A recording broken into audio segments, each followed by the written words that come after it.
Whoa! Chris Lake, take us to another place. Did you guys just see that? All right, so this, wow, there's so much to talk about. Let's see. This shot right here, it's either, yeah, no, it's on a track. This camera is on some kind of track. Some program movement is moving from left to right, probably on a slider. That's what it's called. I mean, the base is just shaking this whole shot. But look at this nice movement right here. I'm gonna go back. Now, I mean, so many different camera angles. Close-ups on the crowd. Close-ups on Chris Lake. Aerials, drone shots flying above the crowd. Behind Chris Lake, changing focus. Behind the whole venue, wide angle from the back. I mean, we're talking about many camera angles. Look at this slider. Yeah, there it is. That looks like a Panasonic. Then I see another action here. Let's stop right here. This is where we get the clues. All right, this crew right here, this is a Sony FX3 cinema camera by Sony, $3,000 if you're interested.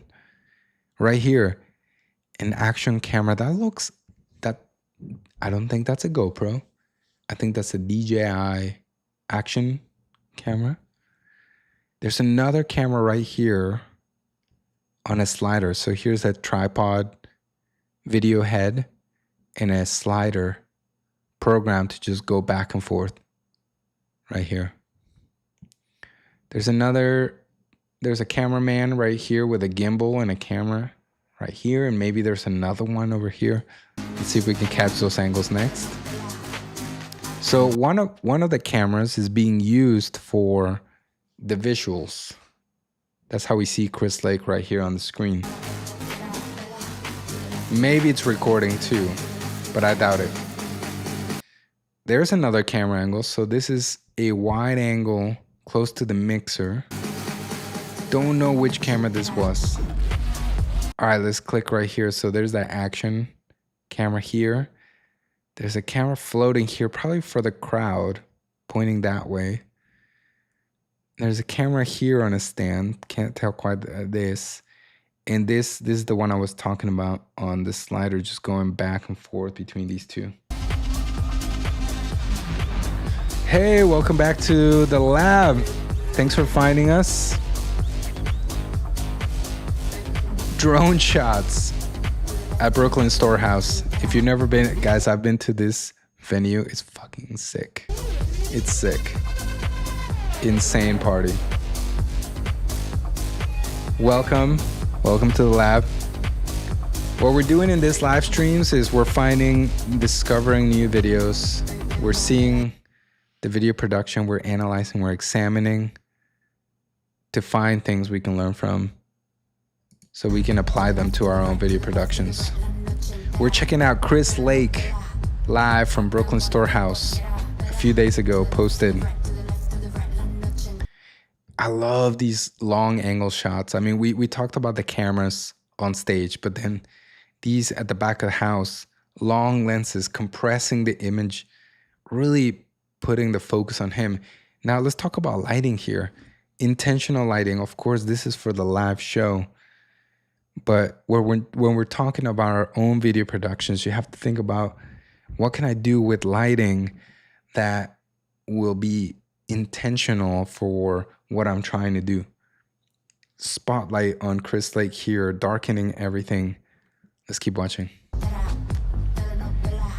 This party's at the Brooklyn Storehouse. This is a venue in Brooklyn, New York.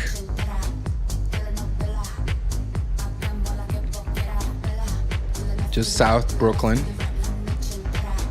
They've been putting on really good parties lately, last couple of years. the gimbal shot here. I see the drone flying. I mean, you can see all the other cameras in the crowd shot. I guess one thing we can take away from this, let's pay attention to the editing and let's pay attention to the pace. Now, this is what I would point out. If you watch most movies, one of the things that directors do or editors really do is they cut between shots quickly. Now, then what happens is that directors can make a choice to leave you in one shot for a long time, and that becomes really intentional. It really brings you either really close to the main character, or like you're following them, or it creates a situation that's bigger and more important because you haven't cut to a different angle. There's no editing.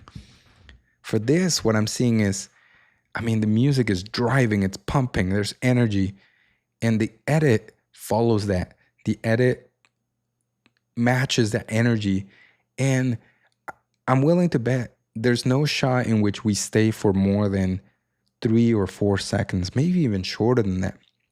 Now, of course, they're working with probably 17 different camera angles.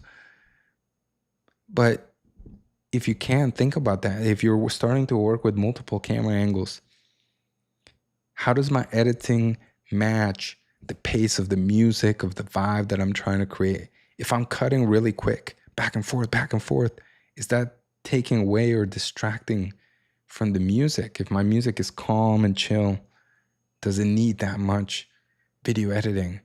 Or does it need something where one camera angle just blends with the other?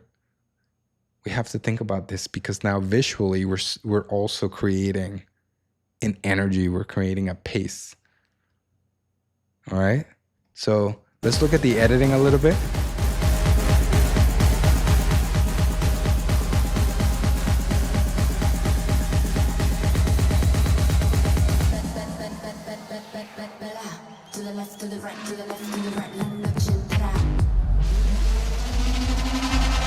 Yeah, so I'm not counting more than 3 or 4 seconds a shot. Like, and many times the cut comes right when the beat changes, right? So it's satisfying to cut on beat. If you're playing electronic music and you're cutting between different camera angles, it's likely that you're gonna fall into this cutting right on beat. And I would say it's great to start out with that. I did it for a while. But I would say once you get comfortable with that and it makes sense, it feels good. It feels good to just cut to the next camera angle right on beat. I would say try not to. So you did it, it feels good. Your next video, hey, what if I just cut a little bit behind the beat, after the beat? What is that? What difference does that make? Try it out and find out for yourself. Thank you. We're passionate about what we do here at the DJ Video Lab. Hope you're having a good time. Sit back, enjoy, just watch, and see what you can take from the greats. Chris Lake. Lots of reds. I'm seeing lots of reds in this lighting design. Let's go fast forward. See if there's any other video production decisions that are being made. You know what I miss? Guys, I grew up watching DVDs. I think I already said this earlier in the episode. I grew up watching DVDs by DJ Tiesto back in his trance era and his Elements of Life DVD from his tour. And you know what I miss from that era that I'm not seeing in some of these recordings of live concerts is some video blending and effects and, you know, different ways of transitioning between camera angles. I'm just seeing cut, sometimes effects. And there's so much more you can do. I remember watching the Elements of Life tour by Tiesto. And in that video, if you watch that, and maybe one day I'll feature it, I'll pull up some footage. All of a sudden you're seeing a close-up of Tiesto blended and layered with with the crowd, and you're seeing different camera angles at the same time, and there's some storytelling to the way that it was filmed, shot, and edited together.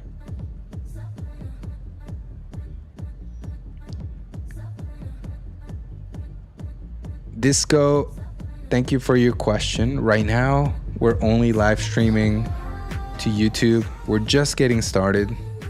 This is episode 1. This is something I've wanted to do for a while. We did a live stream last week. It was a little bit loose, sort of no plan.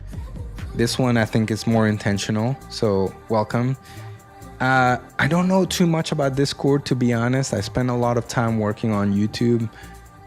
I've done Instagram and TikTok for various things. Discord, I don't know too much about, but let me know. I know it's very popular with streamers and community building. So if it's gonna help this channel, I'm open-minded. I'm willing to try new things. Let me know. I'm learning, and we're here to learn together. And Chris Lake is playing the background music for us. Still thinking about the editing. I think this video just tells us a lot about editing choices and the pace. One thing I like to do in my videos is to think about, because I play a lot of house music, electronic music, and there's these long build-ups into a chorus, a drop, sort of this release of energy. I think about how can I change my editing to reflect some of that energy. And so what I've chosen to do is edit less or cut less to different camera angles during the breakdown and the build-up. Maybe during the build-up, I start to build up some energy by cutting to different camera angles.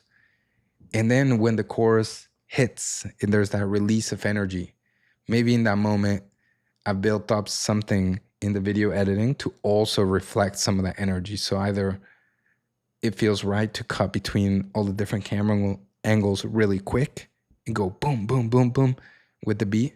Or I built up enough energy where there's lots of cuts in between different camera angles during the buildup.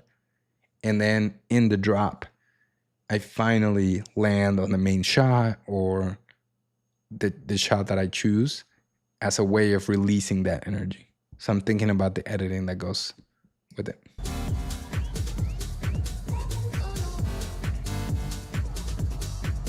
We're hanging out Friday night, episode 1 at DJ Lab. This is the lab report. If you have another video you want me to check out, leave it in the comments. We still have some time.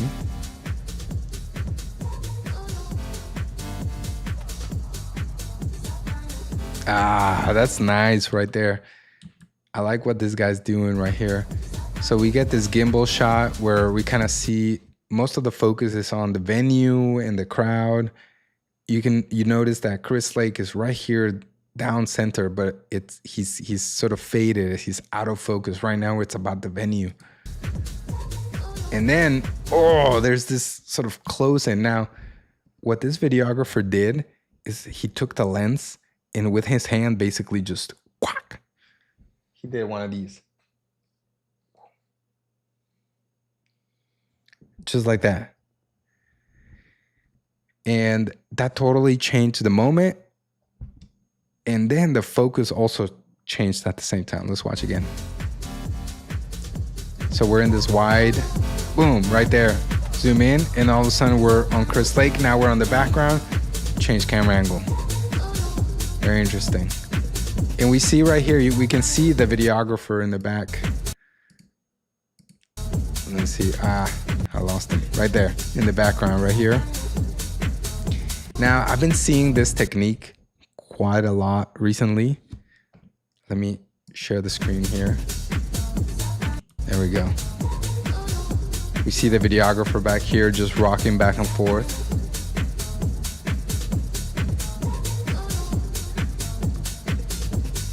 So I've been seeing this technique quite a lot, and James Hype has been using this a lot because he's trying to create energy, and he really blew up after he started posting these crazy videos of him doing very technical stuff on the CDJs. And part of it, I think, part of that success and virality is his videographer did not stay still. It wasn't just a tripod shot, just focused on him, like, let's watch him do it. His videographer was moving back and forth and shaking and moving the camera, and it was very intentional. That, for this kind of filming, makes sense. It adds to the energy and the motion of what we're trying to create. So let's watch this videographer here, and you can see him. He's handheld. I mean, let me tell you, these camera brands spend years, millions of dollars trying to create the technology so that you can hold your camera in your hands and their technology will offset or minimize extremely the movement and shaking in your hands. And then we get to filming DJ videos and we're like, how can I make it shake as much as I can? I think that's hilarious. But let's watch this videographer here. Again, look, you know your tools, you know what they can do. You do what you can with them. All right.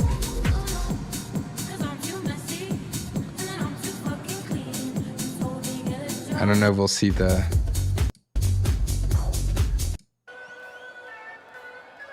Cool. So, all right. So while we watch a little bit of Chris Lake, let me answer some questions in the chat. Thanks for the questions, by the way. How do you stream between cameras, showing monitor and third-person camera? Well, are you talking about DJ videos or are you talking about this video? In this video, I'm using a software called OBS Studio. It's free to download. It's open format. So a lot of people have been working on this software, and that's what I'm using right now to live stream to YouTube. And, you know, through there, you can make different scenes so that you can have different camera angles, and you can kind of format them, put them on your page. However, you know, I can click between this one and that one. So check out OBS Studio. It's free. But yeah, basically I have my Sony a7 IV right now hooked up to my computer through a USB-C cable, because the a7 IV, like some of these other Sony cameras, and probably other brands too, although I'm not familiar, have a webcam feature. So through USB-C, they can basically become the webcam for your computer. So that's what I'm doing right now. The a7 IV by Sony, USB-C as my webcam right here. Hello. And then through OBS, I'm just telling it, hey, look at this window right here, and put it on the screen. Now, OBS is popular with DJs because they do a lot of streaming with OBS to Twitch, to YouTube. All right, Chris Lake was amazing. I think it made us think about the pace in which we edit our videos, in which we cut from one camera angle to the other camera angle. That's what I took away from it. And we also thought a little bit about the lighting design. What does the color of the lighting say about the music? Say about what we're trying to tell, story-wise, message-wise, vibe, feelings, whatever you want.